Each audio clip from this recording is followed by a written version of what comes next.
नमस्कार, मी अभिजित करंडे. माझा विशेषमध्ये आपल्या सगळ्यांचं स्वागत. आज आपल्या देशासाठी खरं तर खूप एक चांगला समाधानाचा दिवस आहे, आनंदाचा दिवस आहे. कारण पाकिस्ताननं ज्यांना हेर म्हणून ताब्यात घेतलं होतं त्यांचं इराणमधून अपहरण करून त्यांना लष्करी न्यायालय त्यांच्यावर खटला चालवून ज्यांना फाशीची शिक्षा सुनावली होती, त्या कुलभूषण जाधव यांची फाशी जी आहे ती आंतरराष्ट्रीय न्यायालयानं अखेर स्थगित केली आहे आणि पाकिस्तानला सुनावलंय की त्यांना काउन्सिलर ॲक्सेस द्यावा लागेल. त्यासोबतच जोवर या खटल्याचा अंतिम निकाल लागणार नाही तोवर कुठल्याही स्थितीत त्यांना फाशी देता येणार नाही. त्यामुळे आजचा दिवस भारतासाठी, भारताच्या डिप्लोमॅटिक राजकारण करणाऱ्यांसाठी, मुसद्देगिरीसाठी, विशेषतः आपल्या देशातल्या लोकांसाठी आणि त्याहीपेक्षा जास्त म्हणजे कुलभूषण जाधव यांच्या कुटुंबासाठी खूप महत्त्वाचा आहे, खूप आनंदाचा आहे. पण ही झाली अर्धी लढाई जी आपण आत्ता आंतरराष्ट्रीय न्यायालय जिंकली आहे. अर्धी लढाई पुढे ती कुलभूषण यांच्या सुटकेसाठी असणार आहे. त्यामुळे आजचा आपला प्रश्न आहे की कुलभूषण यांच्या फाशीला तरी स्थगिती मिळाली, पण सुटकेचा मार्ग कसा सुकर होणार आहे.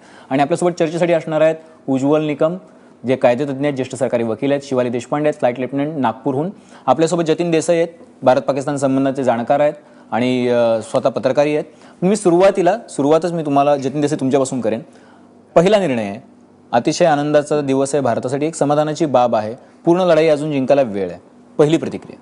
नाही, निश्चित तुम्ही अत्यंत योग्य सांगितलं की पूर्ण लढाई आपण अजून जिंकला नाही, अर्धी लढाई जिंकलोय. आता अर्धी लढाई कशी जिंकायची हा आपल्या सगळ्यांसमोर मोठा प्रश्न आहे. आणि मला असं वाटतं की त्या दृष्टीनं की म्हणून मी आता ICJ काय म्हटलंय त्या याच्यावर जात नाही की पुढे आपल्याला काय केलं पाहिजे. पुढे मला असं 2-3 गोष्टी, एक तर की पाकिस्तानमधलं अंतर्गत जे काही ज्या स्वरूपानं कुलभूषण जाधवची यापुढे जी काही सुनावणी होईल, म्हणजे आता सरळ सगळ्यात आधी म्हणजे ॲपेलेट कोर्ट आहे आणि ॲपेलेट कोर्ट देखील आर्मी कोर्ट आहे. तर त्या आर्मी कोर्टात देखील की ज्या स्वरूपानं खालच्या कोर्टात ज्या स्वरूपानं सुनावणी झाली त्याच स्वरूपानं सुनावणी आर्मी कोर्टात. कारण मुळातच आर्मी कोर्ट हा कांगारू कोर्ट असतो आणि त्याचं कॅरेक्टर असे असतं. आणि म्हणून कुठेतरी भारताने एक अशा स्वरूपानं मागणी करावी लागेल, त्याची जी काही सुनावणी अपेलेट कोर्टात होईल ती फ्री अँड फेअर व्हायला पाहिजे आणि ओपन कोर्टात व्हायला पाहिजे. म्हणजे ज्या स्वरूपानं आपल्या ठिकाणी अजमल कसाब आणि इतरांच्या ज्या स्वरूपानं त्याला मीडिया देखील ते कव्हर करत होतं अशा स्वरूपानं व्हायला पाहिजे. आणि त्यात भारतातल्या एखादा कायदेतज्ञ किंवा पाकिस्तानमधला कोणीतरी एखादा कायदेतज्ञ की भारताने अपॉइंट करावा आणि तो ती केस लढवेल. ही एक कायदेशीर हे झाली, ते तर आपल्याला लढवावीच लागेल. परंतु खऱ्या अर्थानं जर कुलभूषण जाधवला परत आणायचं असेल तर कायद्याच्या मार्गाने आपण कितपत त्यात यश मिळेल याबद्दल माझ्या मनात प्रश्न आहे, शंका आहे.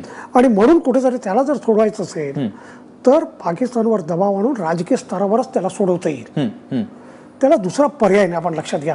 कारण शेवटी अपेलेट कोर्टात देखील की आपण फ्री अँड फेअर ट्रायल म्हटलं तरी ते फ्री अँड फेअर ट्रायल देखील किती फ्री अँड फेअर असतं हा देखील एक प्रश्न आहे. पण ज्या पाकिस्तानामध्ये कुलभूषणची केसच घेऊ नका म्हणून ज्या लाहोरच्या कोर्टामधल्या बार असोसिएशन जो निर्णय घेतला, तर त्याच्यानंतर आपण अशा अपेक्षा ठेवू शकतो की तिथे फेअर ट्रायल होईल. अशाच लक्षात घ्या की लाहोर हायकोर्टाच्या बार असोसिएशन जो काही निर्णय होता त्याला विरोधी काही लोकांनी केलेला आहे. म्हणून अशा स्वरूपात सगळंच काही वाईट अशा स्वरूपात नसतं आणि सगळेच वकील की कुलभूषण जाधवच्या विरोधात किंवा न्यायाच्या विरोधात असतात असंही मानण्याचं नाही. तसं नाहीये. असं आहे जतीन देसाईजी की पाकिस्तान ही जित्याची खोडची मिल्याशिवाय जाणार नाही. आपण अनेकदा याच्या आधी अनुभवलेलं आहे. त्याचं कारण तुम्हाला हे विचारण्याचं कारण आहे की तिथलं कोर्ट असेल, तिथलं कांगारू कोर्ट ज्याचा तुम्ही उल्लेख केलात की जे लष्करी कोर्ट आहे, तिथलं सरकार, तिथल्या पंतप्रधानांना 24 तास हेच माहीत नसतं की आपल्याकडे नेमके काय लष्करी कोर्टात निर्णय घेते. तर त्यांच्याकडून काय न्यायाची अपेक्षा करणार आपण? नाही, निश्चितच एक लक्षात घ्या की शेवटी कुठेतरी पाकिस्तान हा एक स्वतंत्र देश आहे, आपल्या शेजारी देश आहे, हे आपल्याला मान्य केलं पाहिजे. म्हणजे ते अमान्य करून चालणार आहे. आणि ज्या स्वरूपाचा तो देश आहे त्या देशातनं आपल्या माणसाला आपल्याला परत आणायचं आहे. आणि माझं असं म्हणणं आहे की मात्र कुलभूषण जाधव पुरता विचार करून चालणार आहे. एक लक्षात घ्या, माझं असं म्हणणं आहे की इतरही आहेत. मी या ठिकाणी मुद्दाम हमीद अन्सारी नावाच्या एका तरुण मुलाचा उल्लेख करतो की कुलभूषण जाधवच्या बाबतीत आपण 16दा पाकिस्तानला विनंती केली की आम्हाला कॉन्सुलर ॲक्सेस द्या, पण हमीद अन्सारीच्या बाबतीत 54 वेळेस आपण पाठवलंय. हमीद अन्सारीची सजा देखील मागच्या वर्षी जानेवारी महिन्यात पूर्ण झालेली आहे. तर असे इतरही काही आहेत, माझ्याकडे माहिती आहे तपशील. आणि म्हणून की कुलभूषण जाधवच्या निमित्तानं आपल्याला इतरांचाही विचार करावा लागेल. नक्कीच. आपल्यासोबत आता ज्येष्ठ सरकारी वकील उज्ज्वल निकम सुद्धा जॉईन झालेले आहेत. उज्ज्वल निकमजी, फाशी टळलेली आहे, आता पुढे जी आहे ती अर्धी लढाई आपण आज जिंकलेली आहे. सुटकेसाठीचे पुढचे पर्याय काय आहेत, आपल्याला काय करावं लागणार आहे?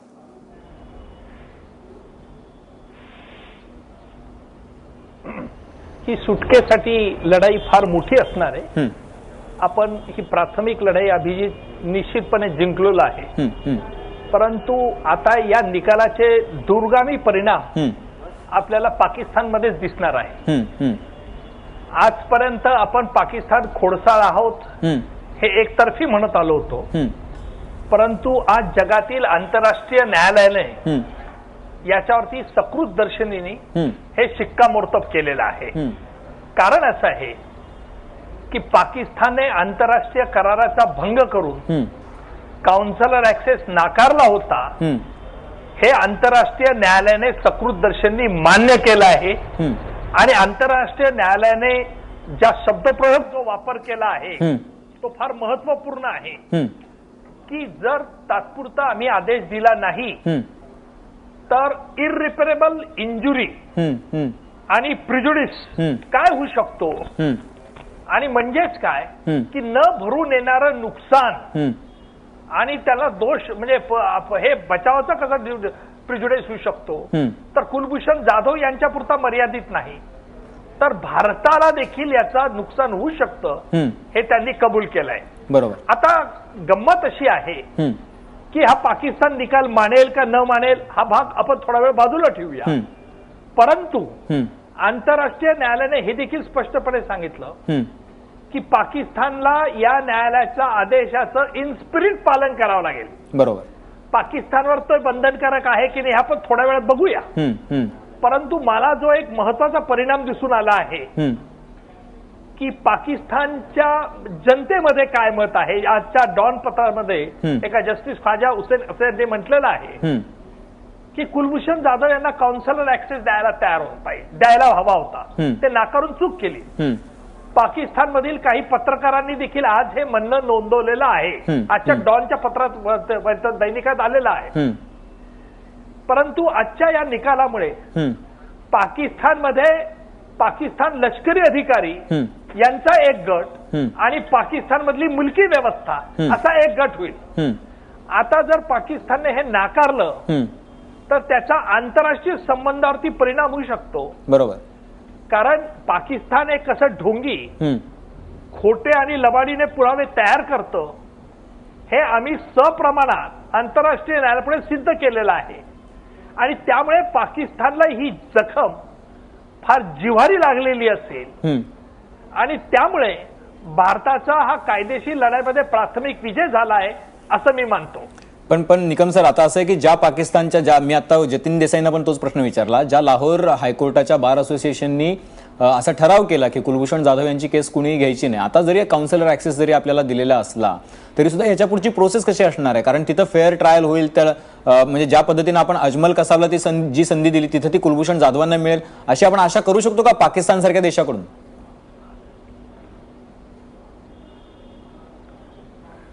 अभिजित, हा महत्वपूर्ण प्रश्न आहे. हा प्रश्न माझ्याही डोक्यात आला होता की ज्या वेळेला एखादी देशामध्ये किंवा राज्यात संवेदनशील गुन्हा होत असतो तेव्हा वकील मंडळी आपसूक अशी घोषणा करतात आम्ही आरोपीचं प्रतिनिधित्व करणार नाही. ते प्रकरण मी मुंबई बॉम्बस्फोट चालवत असताना देखील मुंबईच्या वकिलांनी केलं होतं. 2008 ची घटना कसाबच्या वेळेला देखील वकिलांनी केलं होतं. नंतर वकील आपले अप्पेर झाले. परंतु आपल्या येथील कुठल्याही वकील संघटनेने असा फतवा काढलेला नव्हता की तुम्ही या आरोपीचं वकील पत्र घेतलं तर आम्ही तुम्हाला वकील पत्र तुमचं बारच्या रजिस्टरवरून नोंदच रद्द करून टाकू अशा प्रकारची भीती घातली नव्हती. बरोबर. अशा प्रकारची भीती ही हुकुमशाही देशात घातली जाऊ शकते. आणि आता त्याच्यामुळे आम्हाला जरी काउन्सिलर ऍक्सेस मिळाला आणि आम्ही पुढे कुलभूषण जाधव यांच्याकडून माहिती घेतली की त्यांना कसं फसवलं आहे, काय केलं आहे, त्यांनी कबुली जबाब दिला का नाही, का मारहाण करून घेतला आहे, आम्हाला जावं कुठे लागेल. पाकिस्तानच्या सर्वोच्च न्यायालयात. बरोबर. कोण प्रतिनिधित्व करेल आमचं. पाकिस्तानचे वकील करण्याची शक्यता नाही. बरोबर. आमच्या वकिलांना तेथे बाजू मांडता येणार नाही. म्हणजे पुन्हा आम्हाला पाकिस्तानच्या सुप्रीम कोर्टात जावं लागेल आणि आम्हाला म्हणावं लागेल की आम्ही परदेशी नागरिक आहोत. कुलभूषण जाधव पाकिस्तान परदेशी नागरिक आहेत त्यांना येथे न्याय मिळणार नाही, कारण इथले वकील तुम्ही जरी नेमले तरी ते सचोटीने प्रामाणिकपणे काम करतील यावरती आमचा विश्वास नाही. आणि मग अशाला पाकिस्तानच्या सुप्रीम कोर्टाकडून आमच्या वकिलांना तिथे अपिअर होण्याची खास परवानगी मागावी लागेल, किंबहुना सुप्रीम कोर्टाच्या देखरेखीखाली या खटल्याचं कामकाज चालवावं लागेल. बरोबर. आणि सुप्रीम कोर्ट तिथला मला आदर आहे, कारण परवेज मुशर्रफच्या नाकात व्यसन बांधणारं हे पाकिस्तानचं सुप्रीम कोर्ट आणि पाकिस्तानचे सध्याचे पंतप्रधान नवाब शरीफ यांच्या विरुद्ध SIT बसवणार आहे पाकिस्तानचं सर्वोच्च न्यायालय. त्याच्यामुळे आपल्याला देखील या प्रश्नाकडे गांभीर्याने बघावं लागेल. नुसता काउन्सिलर ऍक्सेस मिळाला म्हणजे आम्ही फार मोठी लढाई जिंकली अशी स्वतःची पाठ थोपटून घेण्याचं गरज नाही, कारण कुलभूषण जाधव ही नुसती व्यक्ती नाही तर भारताची प्रतिमा आणि प्रतिष्ठा कुलभूषण जाधव यांच्याबरोबर जोडलेली आहे. ओके. त्याच्यामुळे आम्हाला राजकीय मुत्सद्देगिरी यापुढे वापरावी लागणार आहे, कारण पाकिस्तान हे सुरक्षा समितीत हे नाकारू शकतं आणि आम्ही सुरक्षा समितीत गेलो तर चीन व्हेटो वापरू शकतो. नक्कीच नक्कीच. आणि म्हणून आम्हाला राजकीय मुत्सद्देगिरीचा वापर सुद्धा आपल्याला करावा लागणार आहे.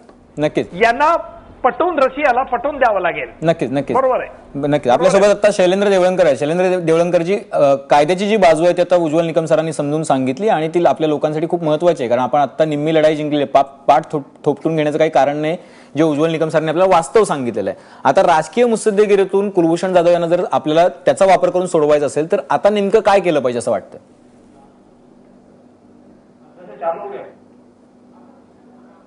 निश्चितच म्हणजे आजचा हा जो निर्णय आहे तो भारताने ज्या प्रोव्हिजनल मेजर्सची मागणी केलेली होती त्या प्रोव्हिजनल मेजर्स वरती हा झालेला निर्णय आहे. आपण हे लक्षात घेतलं पाहिजे की इंटरनॅशनल कोर्ट ऑफ जस्टिसच्या इतिहासामध्ये पहिल्यांदा असं घडतं आहे की एका केसची हिअरिंग 3 दिवसांपूर्वी झालेली आहे. 15 मेला ही हिअरिंग झाली आहे आणि 18 तारखेला हा निकाल येतो आहे. याचं कारण असं आहे की इव्हन आंतरराष्ट्रीय न्यायालयाला ही बाजू पटलेली आहे की पाकिस्तान कदाचित दरम्यानच्या काळामध्ये कुलभूषण जाधव यांना फाशी देऊ शकतं. त्यामुळे एवढ्या अर्जंटली ट्रीट केला जाणारा हे पहिलं प्रकरण आहे. त्यामुळे ही ऐतिहासिक घडामोड आहे, आपल्याला लक्षात घ्यावं लागेल. आता मुद्दा असा आहे की आपल्याला त्यांनी ऑगस्टमध्ये जोपर्यंत ही हिअरिंग चालणार आहे ती हिअरिंग चालल्यापर्यंत कुलभूषण जाधव यांना फाशी देऊ नये अशा स्वरूपाचा स्पष्ट निर्णय हा आंतरराष्ट्रीय न्यायालयाने दिलेला आहे.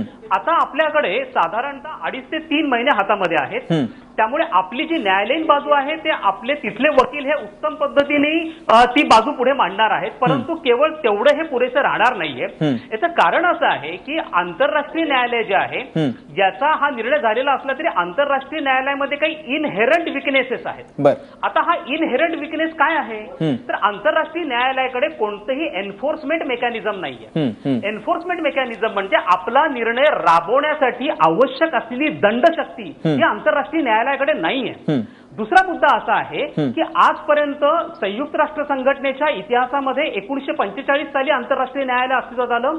1945 पासून तर 2017 पर्यंत कधीही आंतरराष्ट्रीय न्यायालयामधला एखादा निवाडा हा सुरक्षा परिषदेमध्ये गेलेला नाही किंवा आंतरराष्ट्रीय न्यायालयाच्या निर्णयाचं कोणी पालन केलं नाही म्हणून सुरक्षा परिषदेला अप्रोच झालेलं नाही असंही घडलेलं नाहीये. त्यामुळे कदाचित या केसमध्ये हे प्रकरण जर सुरक्षा परिषदेपर्यंत गेलं तर आपल्याला त्या दृष्टिकोनातनं वर्कआउट करावं लागणार आहे. हा पहिला मुद्दा लक्षात घ्या. दुसरा मुद्दा असा आहे की हे जे 2.5 ते 3 महिने आहेत यामध्ये आपल्याला आपलं डिप्लोमॅटिक असर्टिव्हनेस आपण कशा पद्धतीने दाखवू शकतो यासाठी मिळालेला हा टाइम आहे. आणि त्यानंतर याच्यामध्ये ज्युरिस्डिक्शन मेरिट वगैरे यावरती निर्णय नक्की होईल, परंतु आंतरराष्ट्रीय न्यायालयाचा जो निकाल आहे तो पाकिस्तान मानेल की नाही हे अद्याप स्पष्ट झालेलं नाहीये. आपण असं गृहीत धरून चला की जर पाकिस्तानने आंतरराष्ट्रीय न्यायालयाचा हा निकाल मानला नाही तर आपण काय करणार आहोत तर त्या प्रसंगी आपल्याला आपली राजकीय मुत्सद्देगिरी वापरावी लागणार आहे. आपल्याला आपला डिप्लोमॅटिक असर्टिव्हनेस ग्लोबल लेव्हलला ऍसर्ट करावा लागणार आहे. आणि त्यासाठी आपल्याला करावं लागेल की सुरक्षा परिषदेचं जे 5 कायम सदस्य आहेत आपण लक्षात घ्या हा निर्णय परत सुरक्षा परिषदेत जाणार आहे आणि हा सुरक्षा परिषदेमध्ये गेल्यानंतर त्याच्या इम्प्लिमेंटेशनसाठी पाकिस्तानवरती दबाव आणा किंवा ते पाकिस्तानला करायला सांगा अशा प्रकारची मागणी केली जाईल. आणि त्याच्यावरती 5 कायम सदस्य आहेत त्याच्यापैकी कोणी जरी नकाराधिकार वापरला तरी हा प्रस्ताव पूर्णत्वाला येऊ शकत नाही. आणि आता ज्या पद्धतीने सुरक्षा परिषदेची समीकरणं आहेत ती भारताला फारशी फेवरेबल नाही आहेत. म्हणून आपण लक्षात घेतलं पाहिजे की नुकतंच नवाज शरीफ चीनचा दौरा करून आलेले आहेत. चीन आणि पाकिस्तानचे संबंध अत्यंत घनिष्ठ झालेले आहेत. त्यामुळे चीन याच्यावरती नकाराधिकार वापरणार. दुसरा रशियासारखा देश आहे तो भारताचा पारंपरिक मित्र असताना सध्या पाकिस्तानकडे सरकलेला दिसतो आहे. डोनाल्ड ट्रम्पचे धोरण अद्याप स्पष्ट झालेले नाहीयेत, काय तो नेमकी भूमिका घेणार आहे. त्यामुळे आज आपल्याला सुरक्षा परिषदेचं वातावरण देखील आपल्याला फेवरेबल आहे अशातला भाग नाहीये. त्यामुळे आपल्याला तो एक प्रकार करत असताना जागतिक जनमतावरती कशा पद्धतीने परिणाम कसा घडून आणता येईल हे याचाही विचार करावा आपल्याला अभिजित करावा लागणार आहे. आणि तो म्हणजे आपण असं म्हणतो की कुलभूषण जाधव हे आपलं असं म्हणणं आहे की ते इराणमध्ये होते आणि पाकिस्तानचं म्हणणं आहे की आम्ही त्यांना बलुचिस्तानमधनं पिकअप केलेलं आहे. जर ते इराणमध्ये होते तर आपल्याला प्रथम इराणच्या शासनाबरोबर अत्यंत महत्वाचे टॉक्स करून इराणमध्ये ते असल्याचे पुरावे गोळा करावे लागतील. यामध्ये आपले इराण बरोबरचे राजनैतिक संबंध अत्यंत महत्वपूर्ण ठरणार आहे, कारण याच्यामध्ये इराणचा विटनेस होणार आहे. इराणचा विटनेस हा महत्वपूर्ण राहणार आहे. त्यामुळे आपल्याला इराण बरोबर आपलं राजनैतिक वजन वापरून आपण ते पुरावे गोळा करणं आणि इराणच्या गव्हर्नमेंटकडनं ओके मी देवळंकर सर तुम्हाला थोडंसं थांबवतो आणि मी आता उज्ज्वल निकम सर परत एकदा तुमच्याकडे येतो की आत्ताच बातमी आलेली आहे की पाकिस्तानने सांगितलं की आंतरराष्ट्रीय न्यायालयाचा जो निर्णय आहे तो आम्हाला मान्य नाहीये. आता आपल्याला काय करावं लागेल? अतिशय मोठी बातमी आहे. आता आपल्याला म्हणजे आंतरराष्ट्रीय न्यायालयाने जरी आपल्याला दिलासा दिला असला तरी पाकिस्तान मान्य करायला तयार नाहीये.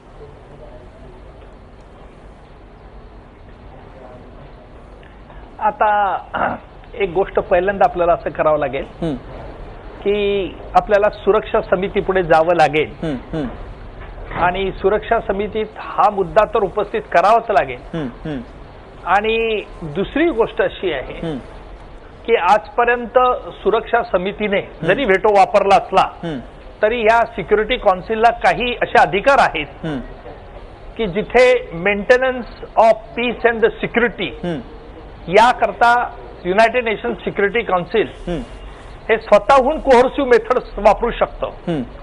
अर्थात आजपर्यंत तसं युनायटेड नेशन सिक्युरिटी काउन्सिलने कधी केलेलं नाही, परंतु हे तसं करावं याकरता आपल्याला मोठ्या प्रमाणात राजकीय मुत्सद्देगिरी वापरून भारताचे जे मित्र राष्ट्र आहेत जे 5 सभासदांपैकी त्यांना हा युक्तिवादाने पटवून द्यावं लागेल की पाकिस्तान कुलभूषण जाधव यांचं कशा रीतीने प्राण घ्यायला टपलेलं आहे हा एवढाच मुद्दा नाही, तर आपल्याला आंतरराष्ट्रीय न्यायालय हे कोर्ट आहे आणि म्हणून आंतरराष्ट्रीय न्यायालयात आजपर्यंत अवमान याचिका अशी काही झालेली नाही.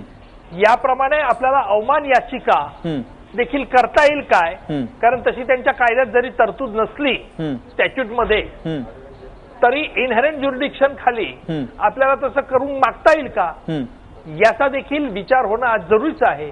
नाहीतर मग आंतरराष्ट्रीय न्यायालयाचं कामच काय, अस्तित्वात आली कशाला? जर आंतरराष्ट्रीय न्यायालयाच्या कुठल्याही आदेशाची जर अशी अवहेलना होत असेल तर ती युनायटेड नेशन सिक्युरिटी काउन्सिलकडनं आपण त्याचा एन्फोर्स करू शकतो.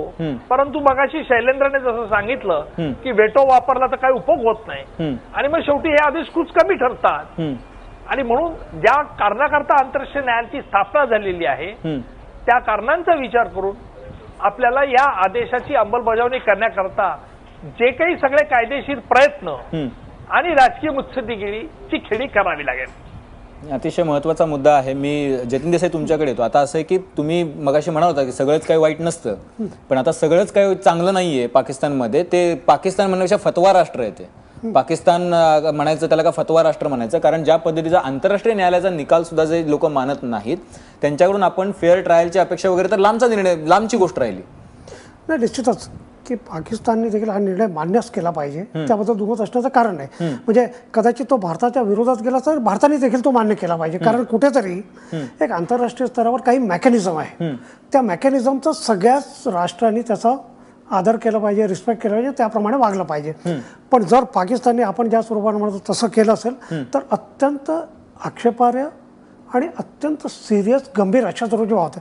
आता ज्या स्वरूपानं शैलेंद्रांनी म्हटलं की कुठेतरी मग आपल्याला आता अशा परिस्थितीत आपल्याला सुरक्षा परिषदेत जावं नाही. ते तो मुद्दा उज्ज्वल निकम सरांनी पण मांडला, म्हणून मला तुम्हाला यासाठी विचारायचं आहे जतीन देसाईजी, कारण ज्यावेळेला अजमल कसाबला पकडलं किंवा इतर पाकिस्तानी अतिरेक्यांना पकडलं त्यावेळेला आपल्याकडचे म्हणजे तुम्ही जी शांततेची भाषा करणार, मी तुम्हाला चुकीचं ठरवत नाहीये, पण शांततेचा जे मार्ग अवलंबणारे जे लोक आहेत त्यांनी दबाव आणून आपल्या इकडच्या सगळ्या व्यवस्थेला सुद्धा आपण फेअर आणि जस्टिस देऊ शकू असं तुम्ही एक ते बघितले होते. तुमचे तिकडचे काही मित्र आहेत, तुम्ही कायम येत जात असतात, तर अशा लोकांना सोबत घेऊन कुलभूषणसाठी एक मोठा लढा उभारण्याची जबाबदारी तुमच्याकडे पण आहे. निश्चितच लक्षात घ्या की पुढच्या काही तासात की पाकिस्तानमधल्या देखील काही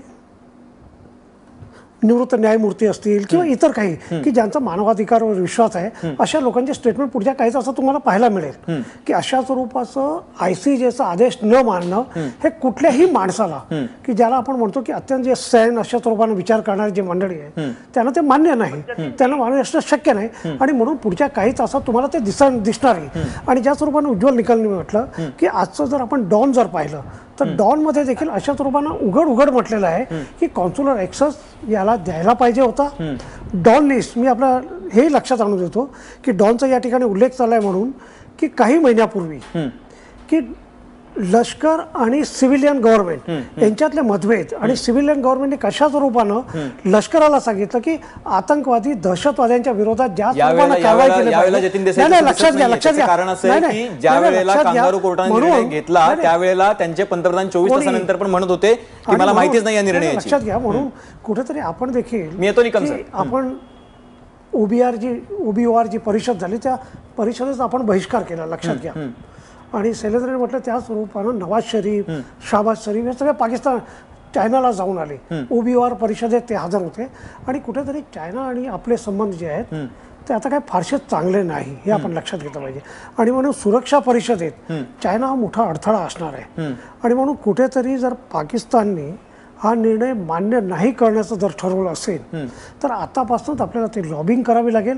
आणि दुसरं की पाकिस्तानमध्ये अशा स्वरूपाचे जे काही लोक आहेत की जे या पाकिस्तानच्या निर्णयाच्या विरोधात बोलतात त्यांच्याशी देखील आपल्याला डायलॉग करावा लागेल. ठीक आहे. मी देशपांडे मॅडम तुमच्याकडे येतो, पण त्याच्या सुरुवातीला आधी मला उज्ज्वल निकम सरांकडे. उज्ज्वल निकमजी,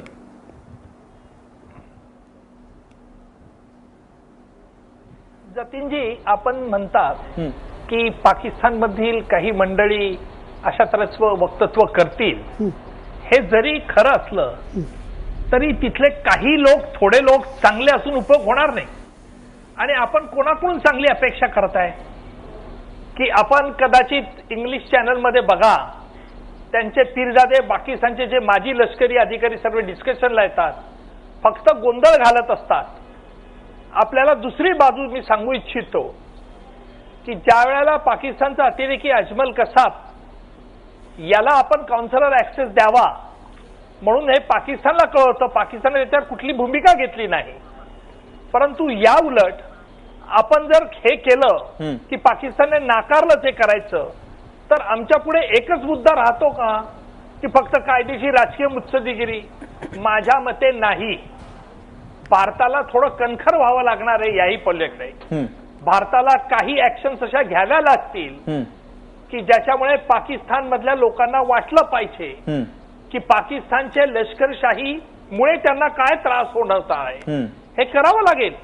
कारण अशा रीतीने आमच्या एखाद्या नागरिकाला फक्त शांतता देऊन आता चालणार नाही. बरोबर. कारण आज आंतरराष्ट्रीय पातळीवरती आम्हाला आंतरराष्ट्रीय न्यायालयाचा पाठिंबा आहे आणि म्हणून मी कॅमेरासमोर जास्त बोलणार नाही. परंतु एक गोष्ट मात्र सांगेल की जर एखाद्या बदमाशाला भाषा चांगली कळत नसेल तर कोणत्या भाषेत त्याला उत्तर द्यावं आणि कशा रीतीने द्यावं हे नक्कीच आपलं शासन ठरवेल. त्याबद्दल मला शंका नाही. अतिशय महत्त्वाचा मुद्दा आहे. परंतु आपण आजही सनदशीर मार्गाने जात आहोत याचा फायदा घेऊ नये. ठीक आहे, अतिशय महत्त्वाचा मुद्दा आहे. म्हणून आमच्या शांततेचा फायदा कोणी घेऊ नये आणि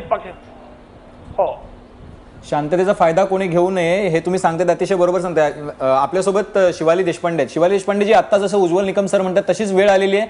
आता जरा जशाच तसं उत्तर दिल्याशिवाय पाकिस्तान सरळ होणार नाही असं दिसतं.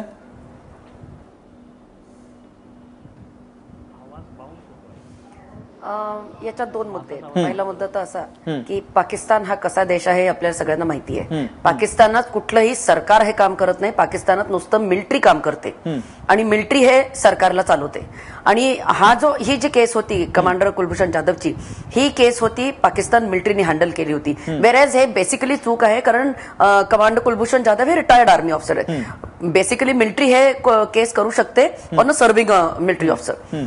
तर त्याच्यामुळे आणि हा जो इंटरनॅशनल कोर्ट ऑफ जस्टिसचा ऑर्डर आलेला आहे, हा आलेला आहे पाकिस्तानच्या मिलिटरी कोर्टच्या अगेन्स्ट. त्याच्यामुळे पाकिस्तानची मिलिटरी ही त्यांच्या गव्हर्नमेंटवर आता हावी झालेली आहे आणि त्यामुळे त्यांनी नकार दिला आहे की आम्ही हे सगळ्या गोष्टींना ऍक्सेप्ट करत नाही. उज्ज्वल निकम साहेबांनी खूप अगदी बरोबर म्हटलं की आपल्या शांततेचा फायदा उचलू नाही. अगदी खरी गोष्ट आहे, भारत हा शांतिप्रिय राष्ट्र आहे. पण आपण खूपदा बघितलेलं आहे की आपला जो जवळचा देश आहे पाकिस्तान, यांनी खूप फायदा उचललेला आहे आणि जेव्हा जेव्हा फायदा उचलला आहे तेव्हा तेव्हा पाकिस्तानला ही हार पत्करावी लागलेली आणि खूप वाईटरित्या हार पत्करावी लागलेली. पण आता ह्या क्षणी काही कुठली वेगळी ऍक्शन करावी का आपल्या देशाने, हा जर मुद्दा असेल तर माझं स्पष्ट मत आहे की सध्या आपण ही स्टेप नाही उचलू. कारण बेसिकली आपल्याला कुठलीही वेगळी स्टेप उचलायला किंवा कुठलीही लष्करी स्टेप उचलायला आपल्याला लोकल लोकांचा सपोर्टची फार गरज आहे. आपण हा जो काही स्टेप उचलूया, जर आपण विचार करतोय की आपण मिलिटरी ऍक्शन काही करूया, तर ही मिलिटरी ऍक्शन करायला आपल्याला जम्मू काश्मीरच्या लोकांची किंवा पाकिस्तानचे जे बॉर्डरिंग स्टेट्स आहेत त्या लोकांची आपल्याला लोकल सपोर्टची फार गरज आहे. आणि सध्या ही परिस्थिती आपल्या देशात नाही आहे. सध्या जम्मू काश्मीर हे पेटलेलं आहे, आपल्याला पहिले ते हँडल करायचं आहे. त्यामुळे या मॅटरवरती आपण डिप्लोमॅटिकलीच विन करून घ्यायचं, डिप्लोमॅटिकली आपण या मॅटरला सॉल्व्ह करायचं. आणि आणखीन आपण हे करू शकतो की आपण जे बाकीचे जे देश आहेत, जे आपले चांगले मित्र आहेत आणि जे हे ऍक्सेप्ट करतात की पाकिस्तान हा एक आतंकवादी राष्ट्र आहे, त्या राष्ट्रांना आपण कॉन्फिडन्स मध्ये घ्यावं, त्यांच्याकडे आपण जावं. आणि प्लस आपण सिक्युरिटी काउन्सिलमध्ये पण जाऊ शकतो. पण जसं चायनाचा मुद्दा पाकिस्तानने एक कट आखलेला आहे आणि तो कुलभूषण जाधवांच्या हत्येचा कट आहे आणि तो हत्येचा कट आखलेला असताना सुद्धा पाकिस्तान आंतरराष्ट्रीय न्यायालयाला बदत नसताना सुद्धा आपण त्याकडे बघत बसायचं? मला असं वाटत नाही की हा आपल्याला पर्याय आहे. काय कळला नाही मला प्रश्न. पाकिस्तानने कुलभूषण जाधव यांच्या हत्येचा कट रचलाय, हे सगळ्या जगासमोर आलेलं आहे. आता हे सगळं होत असताना पाकिस्तान आंतरराष्ट्रीय न्यायालयाला सुद्धा बदत नसताना आपण फक्त बघत बसायचं का?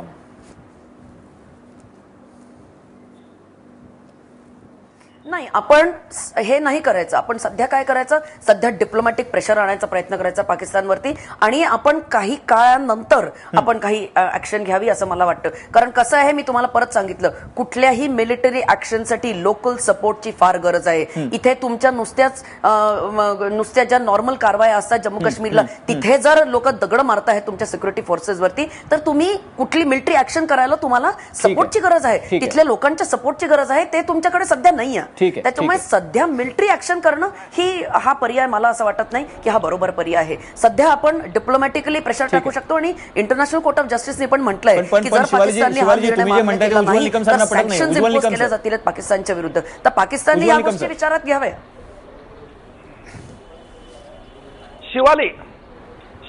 शिवाली तुम्ही एक धाडसी आपल्या लष्करी अधिकारी होत्या. बोला. पण तुम्हाला मी एक प्रश्न विचारू इच्छितो. मी युद्ध करावं असं कधी म्हणणार नाही, परंतु त्याचबरोबर तुमचा जो मूळ अर्थ आहे, तुम्ही ज्या म्हणतात की लोकल सपोर्ट पाहिजे, त्याशिवाय आर्मी ऍक्शन होऊ शकत नाही, या म्हणण्याशी मी सहमत नाही.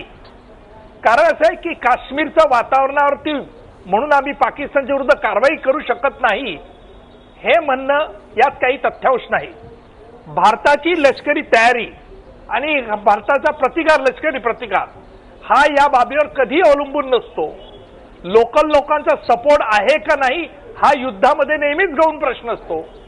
इस्रायल सारखं राष्ट्र ज्या वेळा त्यांच्याकडे वाकड्या नजरेने बघतात, इस्रायलला चारही बाजूंनी मुस्लिम राष्ट्रांनी घेरलेलं असताना देखील इस्रायली राष्ट्रातील प्रत्येक नागरिक हे माझं इस्रायल आहे, मी देशाकरता लढेल आणि देशाकरता मरेल, ही भावना असते. ही भावना आम्हा भारतीयांमध्ये वाटायला पाहावी.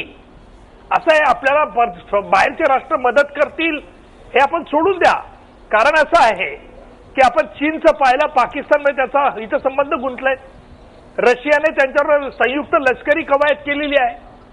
अमेरिका, मिस्टर ट्रम्प हे आज काय बोलतील उद्या काय बोलतील याचा भरोसा कोणाला नाही. बाकी फ्रान्स काय सांगेल याचा नेम नाही. अमेरिका जे बोलेल त्याची री ओढेल.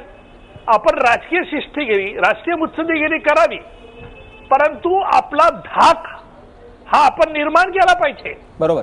भारत हा काही असा देश नाही की कोणी यावं आणि मारून जावं. आणि या देशामधील राज्यातील काही मुठभर लोक समाजकंटक निघाले म्हणून त्यांना घाबरून आम्ही आमच्या लष्कराला दाबायचं. काश्मीरमध्ये काय होतं आम्ही का बाकी त्याला त्याच प्रतीने उत्तर देत नाही शिवाली, कारण काश्मीरची जनता आमची जनता आम्ही मानतोय. ठीक आहे.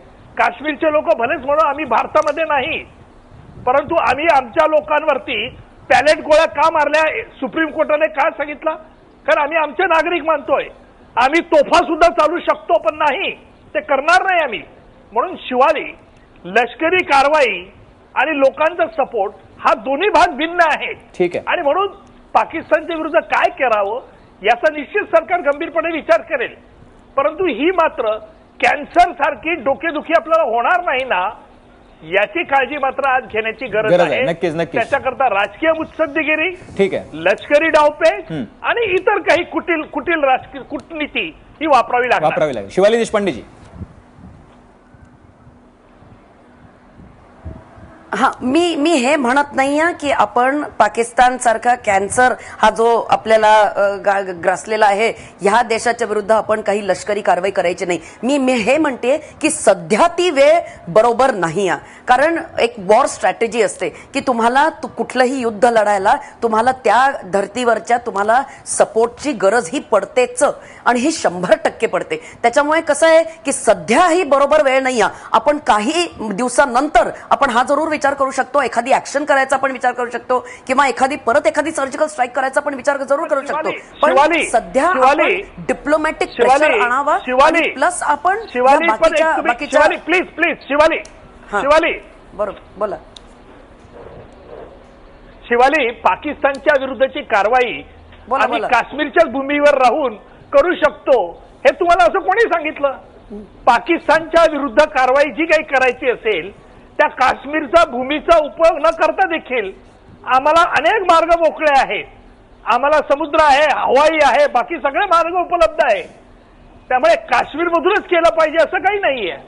त्यामुळे शिवाली तुमच्या भावना मी समजू शकतो. युद्ध हे केव्हाही वाईट असतं. युद्धामुळे दोघी देशाची अपरिमित हानी होते हे जर तुम्ही सांगितलं असतं शिवाली तर मी समजून घेतलं असतं. पण तुम्ही लोकांचा सपोर्ट असल्याशिवाय करू शकत नाही या म्हणण्याला माझी सहमती नाही. एवढंच मी आपल्याला शिवाली समजून सांगितलं. राजकीय मुत्सद्देगिरी जरूर वापरावी, ठीक आहे, पण किती वेळा अभिजित वापरावी. आणि आज हे नेहमी तुम्ही मारलं एका गालात दुसरा गाल पुढे करायचं आम्ही हे आता भारताने सोडलं पाहिजे. नक्कीच सोडलं पाहिजे. आपल्यासोबत देवळणकर सर आहे. देवळणकरजी, मुद्दा असा आहे की आता पाकिस्तान सरकारनं हा आंतरराष्ट्रीय न्यायालयाचा जो निकाल आहे तो सुद्धा अमान्य केलेला आहे. त्याच्यामुळे आता करायचं काय हा सगळ्यात मोठा प्रश्न आहे. आपल्याला राष्ट्रीय सुरक्षा परिषदेसमोर जावं लागेल, ती गोष्ट आंतरराष्ट्रीय सुरक्षा परिषदेसमोर जावं लागेल, ती एक गोष्ट आपल्यासमोर आहे. मात्र पाकिस्तान हे आता ते जित्याची खोड मेल्याशिवाय जात नाही अशी स्थिती आहे. त्याच्यामुळे आता आपल्याला फक्त मुत्सद्देगिरीवरती अवलंबून राहून जमेल का? कारण आजूबाजूची राष्ट्र जे ती पाकिस्तानला मदत करण्यात गुंतलेली आहेत.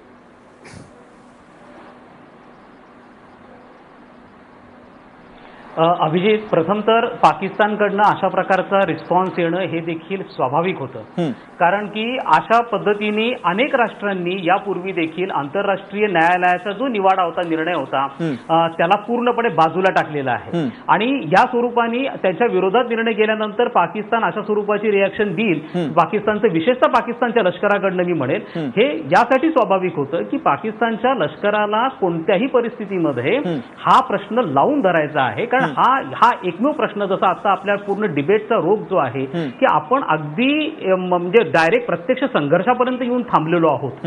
म्हणजे हा भारत आणि पाकिस्तान मधले संबंध कमालीचे तणावपूर्ण व्हावे, ते युद्धापर्यंत जाऊन पोहोचावेत, ह्या पाकिस्तानच्या लष्कराचा मनसुबाच आहे. त्यांना या प्रश्नावरनं भारत पाकिस्तानमध्ये कमालीचा तणाव निर्माण करायचा आहे, ड्रिफ्ट निर्माण करायची आहे आणि या दोन्ही देशांना युद्धापर्यंत नेऊन ठेवायचं आहे. त्यामुळे प्रथमतः आपण लक्षात घेतलं पाहिजे आहे की त्यांना लष्कराकडनं पकडलं जातं, लष्कराकडनं त्यांच्यावरती खटला चालवला जातो आणि ह्या सगळ्याला पुन्हा लष्कर त्यांना म्हणते की आम्हाला हे मान्य नाहीये.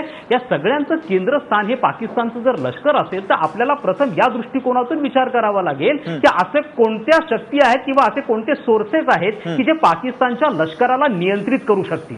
या दृष्टिकोनातून प्रथम विचार होणं गरजेचं आहे आणि त्यासाठी आपल्याला एक मल्टिपल स्ट्रॅटेजी वर्कआउट करावी लागणार आहे, एक सर्वसमावेशक स्ट्रॅटेजी वर्कआउट करावी लागणार आहे. आपल्याकडे फारसा वेळ देखील यासाठी उपलब्ध नाहीये.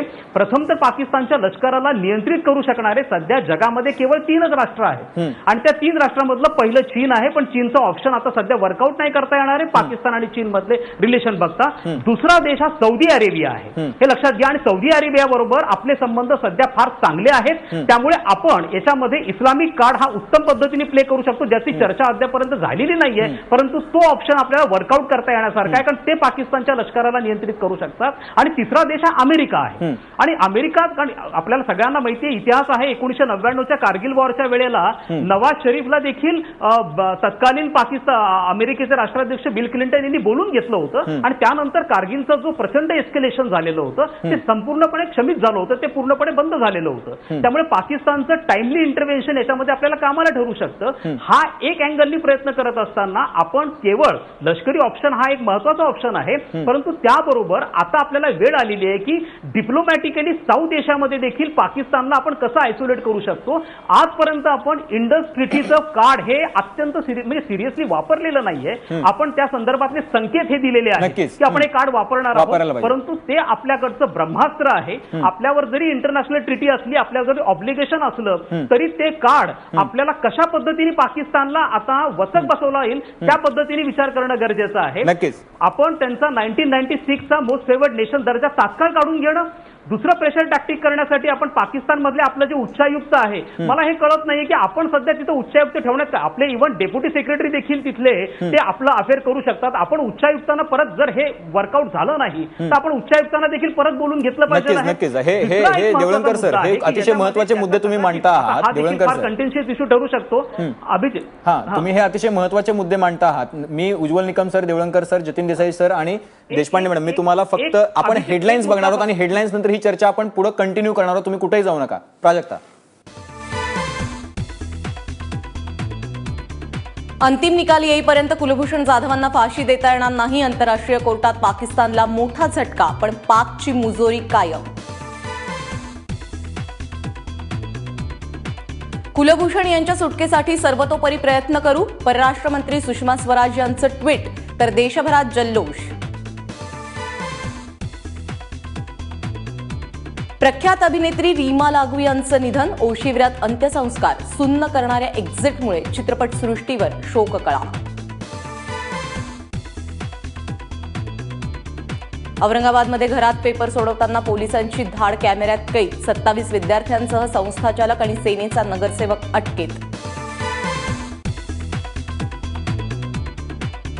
तिहेरी तलाकवर सुनावणी पूर्ण, सर्वोच्च न्यायालयाने निकाल राखून ठेवला. निकालाकडे देशाचं लक्ष.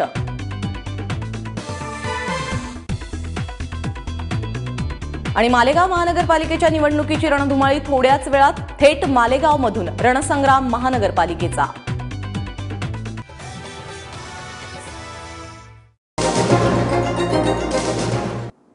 नमस्कार, मी अभिजित करंडे. माझा विशेषमध्ये आपल्या सगळ्यांचं पुन्हा एकदा स्वागत. आपली चर्चा चालू आहे. आजची सगळ्यात मोठी बातमी आहे की आंतरराष्ट्रीय न्यायालयानं कुलभूषण जाधव यांच्या फाशीला स्थगिती दिलेली आहे. या उलट आणि त्याच्या पुढेही जाऊन काउन्सिलर ॲक्सेस जो आहे तो पाकिस्ताननं द्यायलाच पाहिजे असंही सुनावलेलं आहे आंतरराष्ट्रीय न्यायालयानं. त्याशिवाय आत्ताचा जो निर्णय आहे, हा जो खटला आहे जो पुढे 2.5 महिने चालणार आहे, तो पूर्ण होईपर्यंत पाकिस्तानला सगळे निर्णय बंधनकारक असतील असं सांगितल्यानंतरही पाकिस्ताननं हा जो निर्णय आंतरराष्ट्रीय न्यायालयाने दिलेला तो आपल्याला मान्य नसल्याचं म्हटलेलं आहे. पाकिस्तानची मुजोरी इथं कायम दिसते. ब्रेकपूर्वी आंतरराष्ट्रीय दबाव टाकून पाकिस्तानला आपण ताब्यात आणू शकतो का, यावरती चर्चा चालू होती. देवळणकर सर बोलतो. देवळणकर सर, मी पुन्हा एकदा तुमच्याकडे येतो, पण हा दबाव कामाला येणार आहे का? कारण पाकिस्तान आता बदलताना दिसत नाहीये. आजूबाजूची राष्ट्र पण त्यांना मदत करतायत. आपल्याकडे बाकीचे अजून पर्याय, जसे तुम्ही सांगितले की तिकडून आपल्यासोबत देवळणकर सर आता नाही आहेत. मी उज्ज्वल निकम सरांकडे जाईन. उज्ज्वल निकम सर, आता जे देवळणकर सरांनी सांगितलं की आपल्याला बाकीचेही पर्याय आहेत, तिथून आपले उच्चायुक्त परत बोलून घेऊ शकतो, आपण मोस्ट फेवर्ड नेशनचा जो दर्जा आहे पाकिस्तानला आपण दिलेला तो काढून घेऊ शकतो. याशिवाय आपण आंतरराष्ट्रीय स्तरावर अजून काय करायला पाहिजे?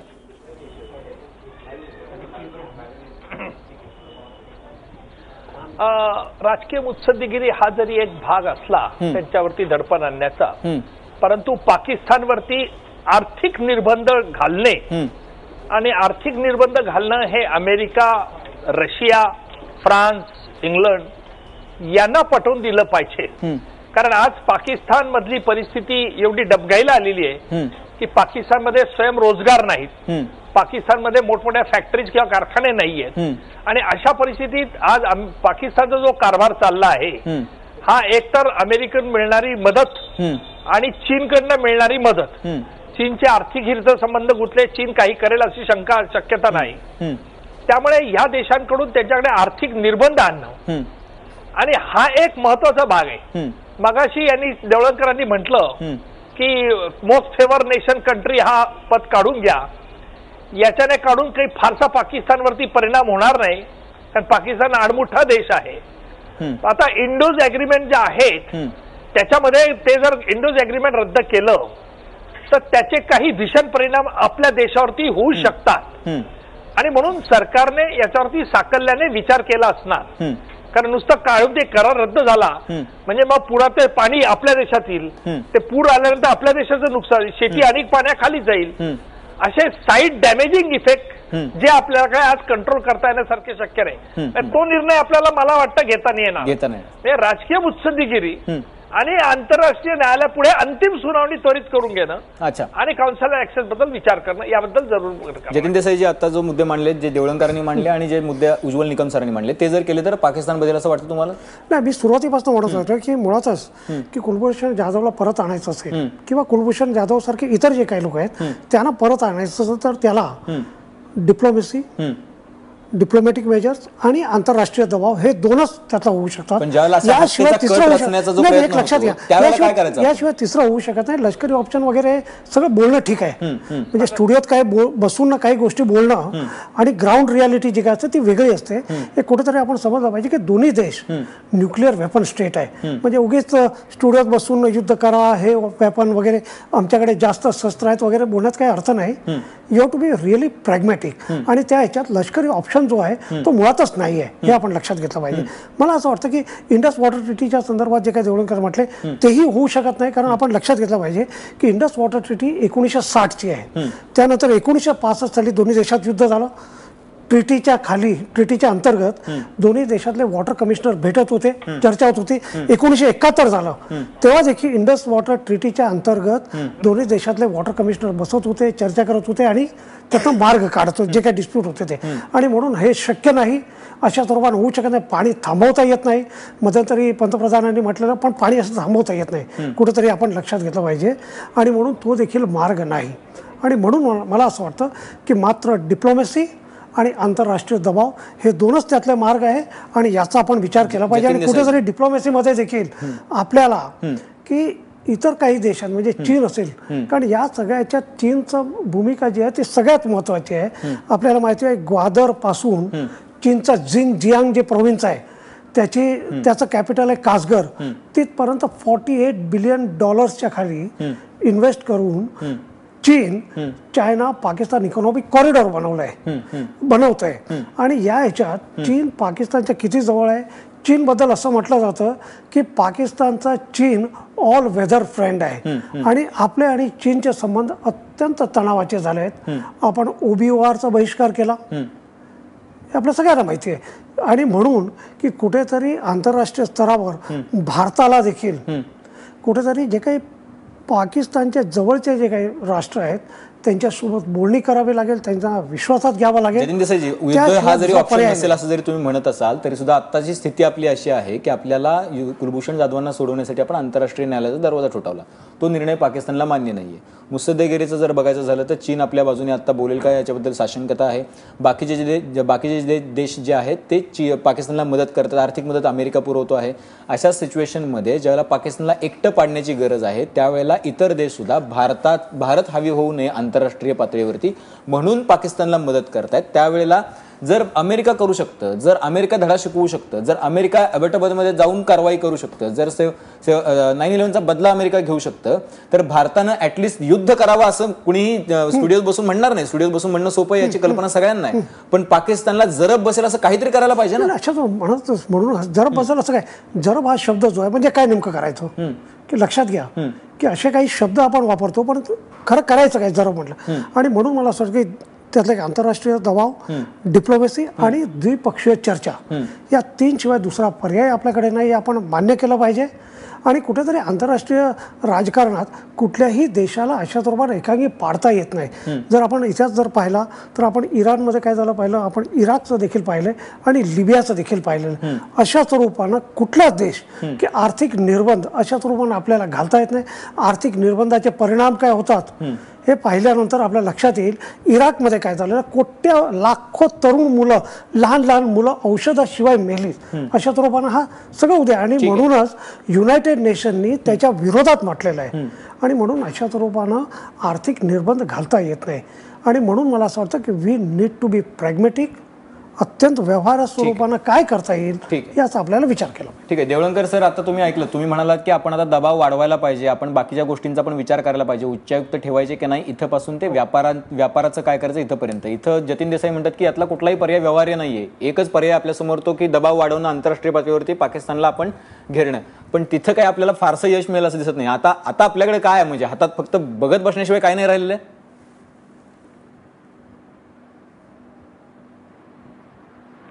अभिजित लक्षात घ्या की आंतरराष्ट्रीय राजकारण हे बऱ्यापैकी सौदेबाजीवरती चालत असतं. आपल्याला कोणतीही प्रत्यक्ष ऍक्शन न घेता देखील आपण काही गोष्टींचे संकेत देऊ शकतो आणि हा संकेत देणं याला आम्ही डेटरंट मेकॅनिझम म्हणतो. डेटरंट मेकॅनिझम म्हणजे काय की आम्ही कशा पद्धतीची ऍक्शन घेऊ शकतो, म्हणजे तुम्ही जर एखादी ऍक्शन घेतली तर आमची रिॲक्शन काय असू शकते या स्वरूपाने. जसं आता पाकिस्ताननी हा निवाडा न मानण्याचं संकेत दिलेले आहेत, तर त्याच्या विरोधामध्ये आम्ही काय करू शकतो याचे संकेत आपल्याला कम्युनिकेट करणं अत्यंत गरजेचं असतं. याचा अर्थ मी काही बाबतीमध्ये जतीन देसाई सरांशी यासाठी सहमत आहे की आपण ज्या पद्धतीने युद्धाच्या गोष्टी बाबी बघत आहोत, तर हे कदाचित 1998 पूर्वी हे आपल्याला बोलणं देखील, म्हणजे स्टुडिओमध्ये बोलणं देखील आणि प्रत्यक्ष करणं देखील बऱ्यापैकी पॉसिबल होतं. परंतु आता भारत आणि पाकिस्तान मधला छोटाही संघर्ष हा आण्विक युद्धाचं रूप धारण करू शकतो आणि त्याची प्रचंड गंभीर किंमत अख्ख्या दक्षिण आशियाला मोजावी लागू शकते, ही फॅक्ट आहे. आणि यावरनं भारत अगदी युद्धापर्यंत निर्णय घेईल अशा स्वरूपाचं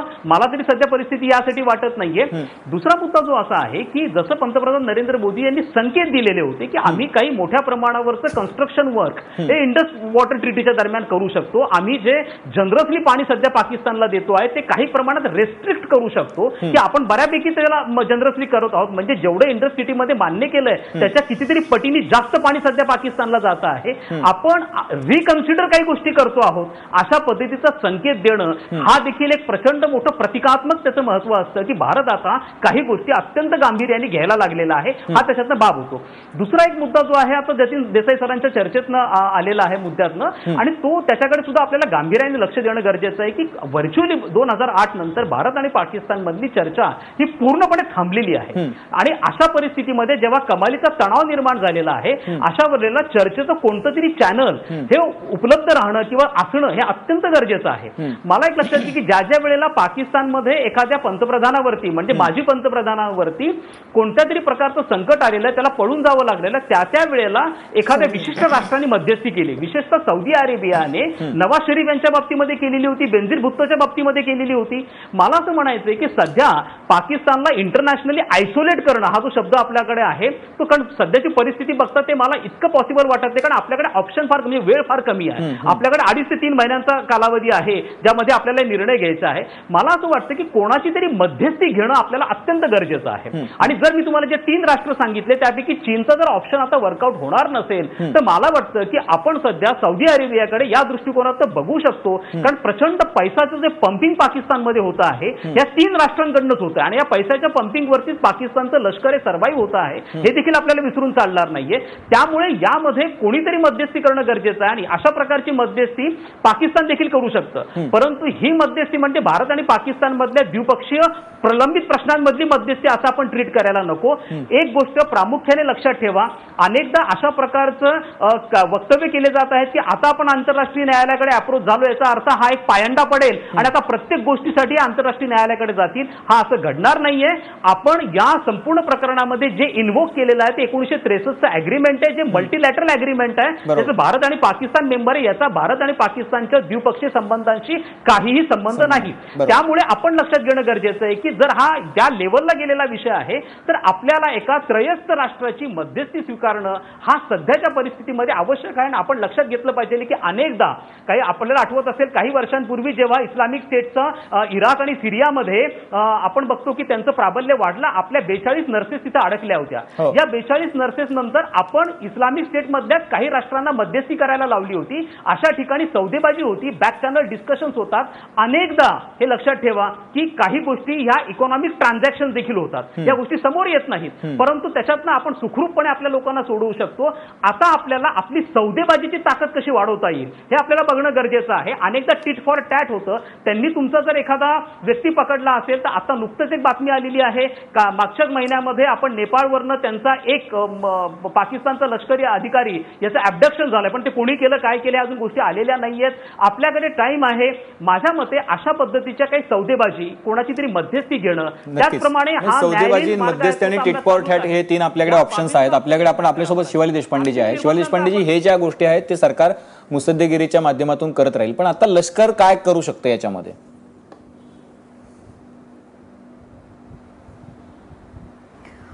जसं मी म्हटलं की लष्कर तर इमिजिएट काही स्टेप घेणं हे बरोबर नाहीये. हो, आपण काही गोष्टी ह्या करू शकतो या अशा की आपल्याकडे जे पाकिस्तानचे भरपूर स्पाईज आहेत, आपण त्या स्पाईजच्या विरुद्ध आपण काही सक्त कदम उठवू शकतो. प्लस दुसरी गोष्ट अशी आहे की आपण इन फ्युचर आपले जे स्ट्रॅटेजीज आहेत, आपले जे आपण जे ऍक्शन घेऊ शकतो, जे लष्कराच्या दृष्टिकोनातून आपण ऍक्शन घेऊ शकतो, जसं उरीच्या हमल्यानंतर आपण एक सर्जिकल स्ट्राईक घेतलं, तशा काही गोष्टी आपण पुढे इन फ्युचर विचार करू शकतो. पण सध्या आपण असं जर काही घेतलं तर ह्या गोष्टींनी कमांडर कुलभूषण जाधवच्या जीवाला धोका होऊ शकतो, हे आपण लक्षात घेण्याची फार आवश्यकता आहे. आणि सध्या ही बरोबर वेळ नाही. सध्या आपण डिप्लोमॅटिकली इंटरनॅशनली आयसोलेट करणं गरजेचं आहे पाकिस्तानला.